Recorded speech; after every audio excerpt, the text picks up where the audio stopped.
Welcome back. So, how you have felt after listening to these lectures? Are we on a track? Are we on a good thinking? Are we making sense? Please give us feedback into course 4. But now you have understood the concept. Now the time is to do something by yourself. So here is a calling. Okay. In this lecture, we'll be talking about you and what you can do at your personal level. Okay, that's the idea we'll be discussing to make the change. Right? So let's see what we have here. Lecture 4. You, me, and we in this troubled world. Whatever we have been doing till today as a habit, as a thinking, as a way of life must change. It is not the tar sands that create the pollution, but those of us who drive its consequences in our cars and our homes. Thomas Friedman wrote in New York Times, column in 2011. It is long back, 9 years ago.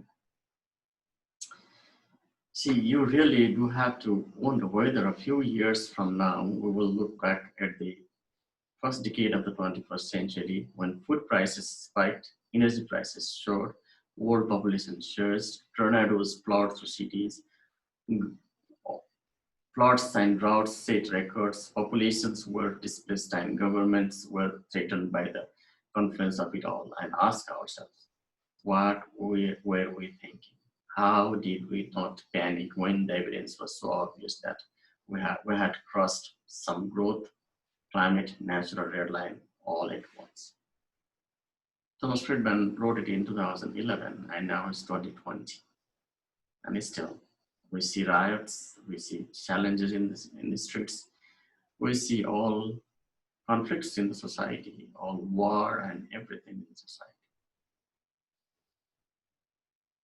How can we not see that we are crossing the red line everywhere? And still, this was 2011, there was an alarm. And now we are seeing the impact already with all this COVID-19 and all the other climate change issues. COVID-19 is nothing if we look into the climate change issues, and if we cannot solve them. Of course, COVID-19 has helped to solve the climate change to some level because pollution is not there, the street pollution is not there, or the factory pollution is calmed down from the past. But still, when we get back into the rhythm of life, we'll be having the mass extinction possibilities. The environment will be crying, and the society is already crying about racial injustice, economic inequality, and all sorts of inequality in the society. No, we saw these alarms already long back, but still we did not act. And still we are not acting. I don't know, not in true sense. So this is a curse of individuality. I'm not against individual prosperity, individual respect, individual liberty, but it should not be a curse for the society. People are supposed to cooperate when they have an enemy in common. Like, well, we have an enemy in common, but that is our problem. The enemy is us, especially our own individuality. The place to start confronting the exploiters of this world is in front of our own mirrors. You are the one. We are the one. I am the one. The change needs to start from the individual level. I, as an individual, need to be responsible. I, as an individual, need to be in peace. When I am in peace, when I am in content mood, I will not fight with others. I will not have greed beyond my needs. I will not accumulate what is not needed. I will have harmony with the family. I will have harmony with the neighbors. I will have harmony with society, and I will have harmony with the planet. So where is the call? The call is for you, and call is for me, and call is for everybody. The place to start confronting the exploiters of this world is in front of our own leaders. Thank you, Professor Minchberg, for these nice words. And in an ethics point of view, we are actually having this simple story boiling in our own water. Like there is a saying, if you put a frog in hot water, it will jump out, right? It burns, otherwise it hurts him, so he will jump out. But if you put it in a cold water and gradually turn up the heat, the frog will remain until it boils to death. Are we boiling in our own water? Are we boiling the planet so that we all perish? Because it is a slow heating, slow burning, gradual burning. It doesn't happen overnight. It doesn't happen right away. Like we got COVID-19 as something that we had to react because it is so, it's just like very hot water. But climate change is not a hot water. It's a gradually turning up hot water, gradually turning up heat. Or not heat, or like even the catastrophic like changes, like and random changes in the weather and climate and everything. So enough of obsession with growth in quantity, always having to keep score, like how much we grow, how far we go, what is our GDP growth, where we are heading, and so on and so forth. But how about growth in quality of life, quality of relationships, quality of everything that we belong to. As corporations have become persons in the law, this is a very interesting point. Persons have become resources in the corporations. Actually, this is very, very powerful thinking. If you really go deep into the ideas, like as corporations have become persons in the law, persons have become resources in the corporations. See, we as human beings, as individuals, must be the persons, and we need to be able to actually make corporations accountable. They can have liberty, but not the personal level of liberty. The liberty as a human being, as a person, can get from the constitutional rights. So what is happening? We have corporate persons and human resources. Amazing dichotomy.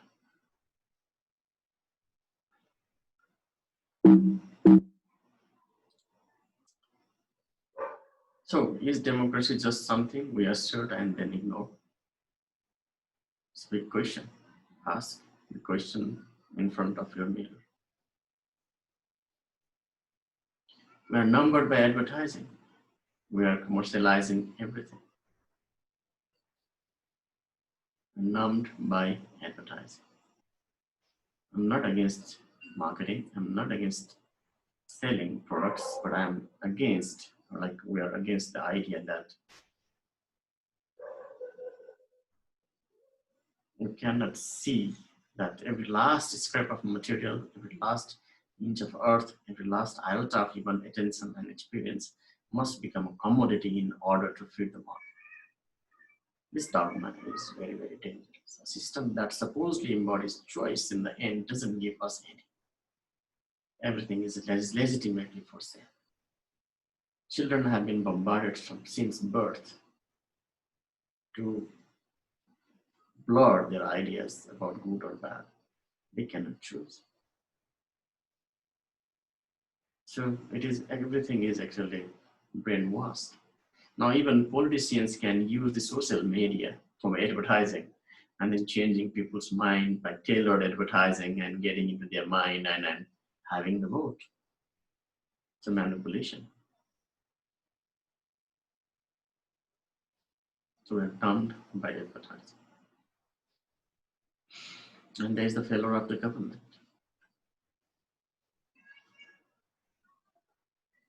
People thought they can take from Thatcher from UK and Reagan from the US, and they can privatize relentlessly. They have privatized all public services as if business is inevitably superior to government. I don't know why that bias came there. The failure of the mindless nationalizations by left-wing governments has not justified the mindless privatization by the right-wing government. These are not the solutions. It is time we challenge the relentless attacks on government, demeaning it, reducing it, and co-opting what's left of it. That's what is needed. And we have to globalize for the global. Globalization for the global. In the 1930s, we learned that unregulated markets can be dangerous for a domestic economy. It has taken us well into the next century to discover that they can be dangerous for the international economy.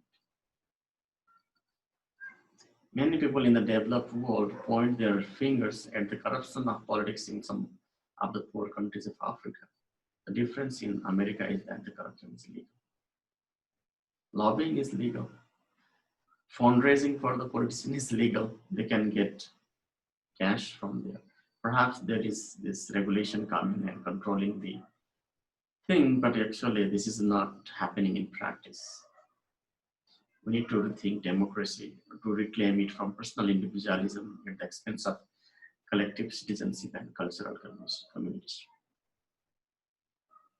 Let us balance all of these. Let us not have curse of individuality while exercising our individual rights. Too often on the international stage, nasty America has ignored the basic tenets of its noble foundations. I admire America so much. I admire American founders, founding fathers. I wish I can be the citizen of that country. Honestly, by my heart, all my heart. But what has happened throughout the world, throughout the interactions, throughout the history, in international stage, somehow America has not maintained that noble foundations, the basic tenets of those noble foundations. Not all politicians, not all leaders have to be blamed, but some of them have not done that. Please remember that we are in a never-ending spiral to the bottom. It's an implicit game of divide and conquer on a global scale. Divide the sovereign nations of the world so that the entitled corporations can conquer the globe. As a consequence, the planet is warming and societies are boiling so that the rich can get exponentially richer. This we call progress. The exaltation of big business at the expense of the citizen. Where are we? Billionaires, after realizing these calls and these writings, have initiated giving pleas, and half of the wealth they have committed to giving back to the society. We are not the only one having this call.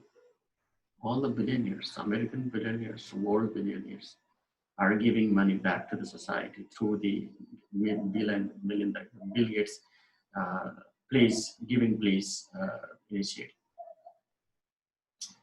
And all the billionaires are actually working to solve this problem and restore the balance. You are not alone. You are with the band. You are with all of these people who realize this call. So don't think that this is a side idea, or it is not the mainstream idea. It is our mainstream idea. Let's avoid fascism.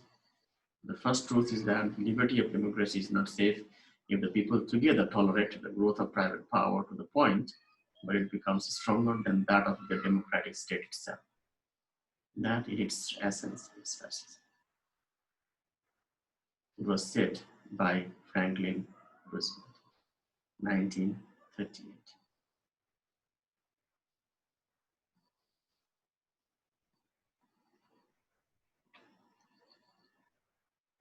All right.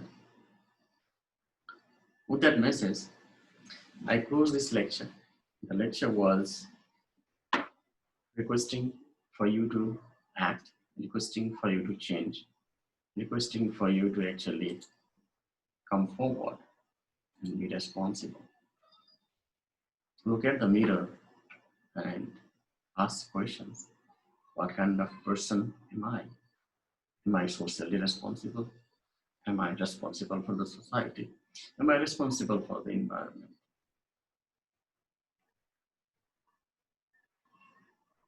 Am I selfishness? Do I have selfishness? Or I see I have empathy for others. The search and the quest for success, let us not get blinded by the obvious. Let us not forget the society. Let us not forget the environment. Let us restore the balance. But restoring starts from within. Start to have balance in yourself, balance in your thinking, balance in your peaceful nature.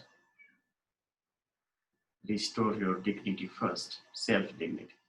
When you have restored that self-dignity, then others will be dealt with and others will deal with you also with dignity. And that happens. The prosperity that we'll be having in the long run will be sustainable.